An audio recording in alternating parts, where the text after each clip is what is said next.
Deuxième épître de Paul à Timothée, chapitre 1er. Paul, apôtre de Jésus-Christ, par la volonté de Dieu pour annoncer la promesse de la vie qui est en Jésus-Christ, à Timothée, mon enfant bien-aimé. Que la grâce, la miséricorde et la paix te soient données de la part de Dieu le Père et de Jésus-Christ, notre Seigneur. Je rends grâce à Dieu que mes ancêtres ont servi et que je sers avec une conscience pure, de ceux que nuit et jour je me souviens continuellement de toi dans mes prières, me rappelant tes larmes et désirant te voir afin d'être rempli de joie. Gardant le souvenir de la foi sincère qui est en toi, qui habita d'abord dans ton aïeul, Loïs, et dans ta mère, Eunice, et qui, j'en suis persuadé, habite aussi en toi.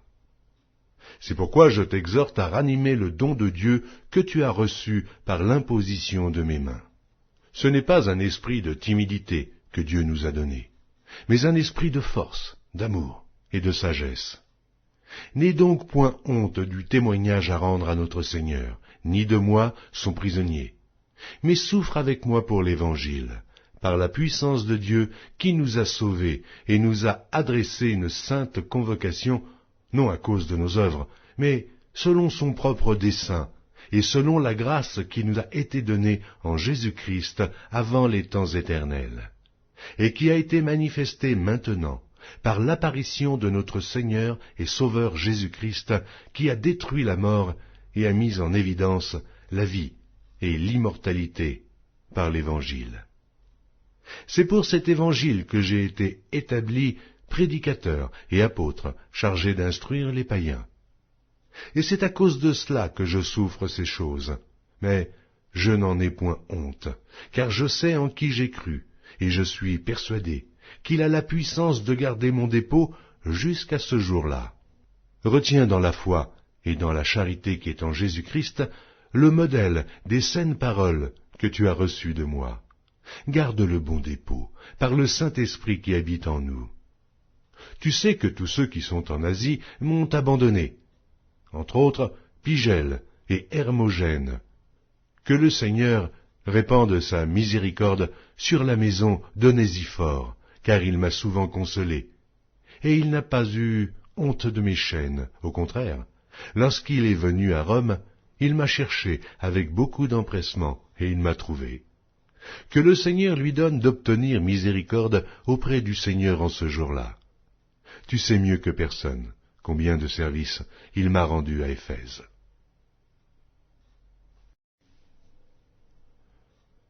Deuxième épître de Paul à Timothée, chapitre 2. Toi donc, mon enfant, fortifie-toi dans la grâce qui est en Jésus-Christ. Et ce que tu as entendu de moi en présence de beaucoup de témoins, confie-les à des hommes fidèles, qui soient capables de l'enseigner aussi à d'autres. Souffre avec moi, comme un bon soldat de Jésus-Christ. Il n'est pas de soldat qui s'embarrasse des affaires de la vie, s'il veut plaire à celui qui l'a enrôlé, et l'athlète n'est pas couronné s'il n'a combattu suivant les règles. Il faut que le laboureur travaille avant de recueillir les fruits. Comprends ce que je dis, car le Seigneur te donnera de l'intelligence en toutes choses. Souviens-toi de Jésus-Christ, issu de la postérité de David, ressuscité des morts selon mon évangile, pour lequel je souffre jusqu'à être lié comme un malfaiteur. Mais la parole de Dieu n'est pas liée. C'est pourquoi je supporte tout à cause des élus, afin qu'eux aussi obtiennent le salut qui est en Jésus-Christ avec la gloire éternelle. Cette parole est certaine. Si nous sommes morts avec lui, nous vivrons aussi avec lui. Si nous persévérons, nous régnerons aussi avec lui. Si nous le renions, lui aussi nous reniera. Si nous sommes infidèles, il demeure fidèle, car il ne peut se renier lui-même. Rappelle ces choses en conjurant devant Dieu qu'on évite les disputes de mots qui ne servent qu'à la ruine de ceux qui écoutent.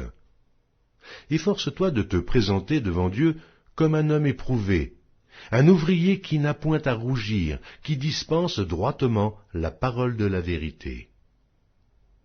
Évite les discours vains et profanes, car ceux qui les tiennent avanceront toujours plus dans l'impiété, et leur parole rongera comme la gangrène. De ce nombre sont Hyménée et Philette, qui se sont détournés de la vérité, disant que la résurrection est déjà arrivée, et qui renversent la foi de quelques-uns. Néanmoins, le solide fondement de Dieu reste debout avec ces paroles qui lui servent de sceau. Le Seigneur connaît ceux qui lui appartiennent, et quiconque prononce le nom du Seigneur, qu'il s'éloigne de l'iniquité. Dans une grande maison, il n'y a pas seulement des vases d'or et d'argent, mais il y en a aussi de bois et de terre. Les uns sont des vases d'honneur, et les autres sont d'un usage vil. Si donc quelqu'un se conserve pur, en s'abstenant de ces choses, il sera un vase d'honneur, sanctifié, utile à son maître, propre à toute bonne œuvre. Fuis les passions de la jeunesse, et recherche la justice, la foi, la charité, la paix, avec ceux qui invoquent le Seigneur d'un cœur pur. Repousse les discussions folles et inutiles, sachant qu'elles font naître des querelles. Or, il ne faut pas qu'un serviteur du Seigneur ait des querelles. Il doit au contraire avoir de la condescendance pour tous, être propre à enseigner, doué de patience.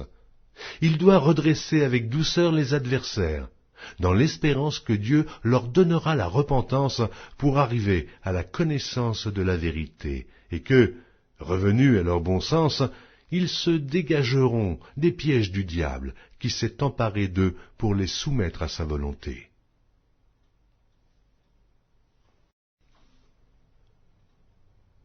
Deuxième épître de Paul à Timothée, chapitre 3.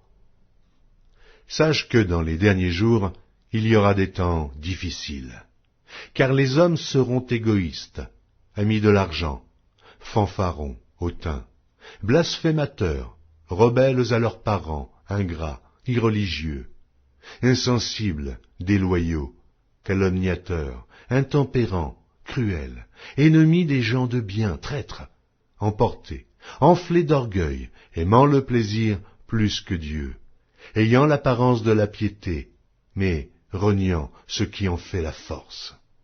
Éloigne-toi de ces hommes-là. Il en est parmi eux qui s'introduisent dans les maisons et qui captivent des femmes d'un esprit faible et borné, chargées de péché, agitées par des passions de toute espèce, apprenant toujours et ne pouvant jamais arriver à la connaissance de la vérité. De même que Janès et Jambres s'opposèrent à Moïse, de même ces hommes s'opposent à la vérité, étant corrompus d'entendement, réprouvés en ce qui concerne la foi. Mais ils ne feront pas de plus grands progrès, car leur folie sera manifeste pour tous, comme le fut celle de ces deux hommes. Pour toi, tu as suivi de près mon enseignement, ma conduite, mes résolutions, ma foi, ma douceur, ma charité, ma constance, mes persécutions, mes souffrances. À quelles souffrances n'ai-je pas été exposé à Antioche, à Icône, à Lystre? Quelle persécution n'ai-je pas supportée? Et le Seigneur m'a délivré de toutes. Or, tous ceux qui veulent vivre pieusement en Jésus-Christ seront persécutés. Mais les hommes méchants et imposteurs avanceront toujours plus dans le mal, égarant les autres et égarés eux-mêmes. Toi, demeure dans les choses que tu as apprises et reconnues certaines, sachant que tu les as apprises dès ton enfance. Tu connais les saintes lettres, qui peuvent te rendre sage à salut par la foi en Jésus-Christ. Toute écriture est inspirée de Dieu et utile pour enseigner, pour convaincre, pour corriger, pour instruire dans la justice, afin que l'homme de Dieu soit accompli et propre à toute bonne œuvre. Deuxième épître de Paul à Timothée, chapitre 4. Je t'en conjure, devant Dieu et devant Jésus-Christ, qui doit juger les vivants et les morts, et au nom de son apparition et de son royaume, prêche la parole, insiste en toute occasion, favorable ou non, reprend, censure, exhorte, avec toute douceur et en instruisant. Car il viendra un temps où les hommes ne supporteront pas la saine doctrine, mais ayant la démangeaison d'entendre des choses agréables, ils se donneront une foule de docteurs, selon leurs propres désirs, détourneront l'oreille de la vérité et se tourneront vers les fables. Mais toi, sois sobre en toutes choses, supporte les souffrances, fais l'œuvre d'un évangéliste, remplis bien ton ministère. Car pour moi je sers déjà de libation, et le moment de mon départ approche. J'ai combattu le bon combat, j'ai achevé la course, j'ai gardé la foi. Désormais la couronne de justice m'est réservée. Le Seigneur, le juste juge, me le donnera dans ce jour-là, et non seulement à moi, mais encore à tous ceux qui auront aimé son avènement. Viens au plus tôt vers moi, car Démas m'a abandonné, par amour pour le siècle présent, et il est parti pour Thessalonique. Crescens est allé en Galatie, Tite en Dalmatie. Luc seul est avec moi.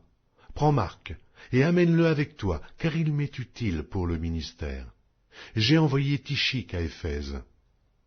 Quand tu viendras, apporte le manteau que j'ai laissé à Troas, chez Carpus, et les livres, surtout les parchemins. Alexandre, le forgeron, m'a fait beaucoup de mal. Le Seigneur lui rendra selon ses œuvres.